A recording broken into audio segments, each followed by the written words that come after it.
சூப்பர்ப்பா, கரெக்டா பண்ணுப்பா, நெத்தி அடி அடிச்சிட்டப்பா அப்படின்னு சொல்லுவோமா? அப்படின்னா என்ன அர்த்தம்?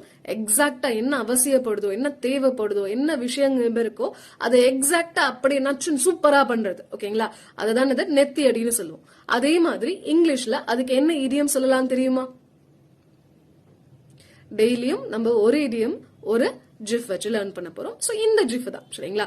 சோ இதுல என்ன சொல்றாங்க அப்படின்னா, hit the nail on the head அப்படின்னு சொல்லுவாங்க.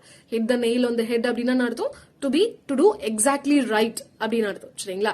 சோ இதே மாதிரி நிறைய இடியம்ஸ், நிறைய vocabularies நம்ம லேர்ன் பண்ணலாம். மறக்காம நம்ம சேனலை சப்ஸ்கிரைப் பண்ணிக்கோங்க. தேங்க்யூ, பாய். சூப்பர்ப்பா, கரெக்டா பண்ணுப்பா, நெத்தி அடி அடிச்சிட்டப்பா அப்படின்னு சொல்லுவோமா? அப்படின்னா என்ன அர்த்தம்? எக்ஸாக்டா என்ன அவசியப்படுதோ, என்ன தேவைப்படுதோ, என்ன விஷயங்கள் இருக்கோ அதை எக்ஸாக்டா அப்படியே நச்சுன்னு சூப்பரா பண்றது. ஓகேங்களா? அதுதான் நெத்தி அடின்னு சொல்லுவோம். அதே மாதிரி இங்கிலீஷ்ல அதுக்கு என்ன இடியம் சொல்லலாம் தெரியுமா? டெய்லியும் நம்ம ஒரு இடியம் ஒரு ஜிஃப் வச்சு லேர்ன் பண்ண போறோம். சோ இந்த ஜிஃப் தான் சரிங்களா? சோ இதுல என்ன சொல்றாங்க அப்படின்னா, hit the nail on the head அப்படின்னு சொல்லுவாங்க. Hit the nail on the head அப்படின்னா அர்த்தம் டு டூ எக்ஸாக்ட்லி ரைட் அப்படின்னு அர்த்தம் சரிங்களா? சோ இதே மாதிரி நிறைய இடியம்ஸ், நிறைய vocabularies நம்ம லேர்ன் பண்ணலாம். மறக்காம நம்ம சேனலை சப்ஸ்கிரைப் பண்ணிக்கோங்க. தேங்க்யூ, பாய்.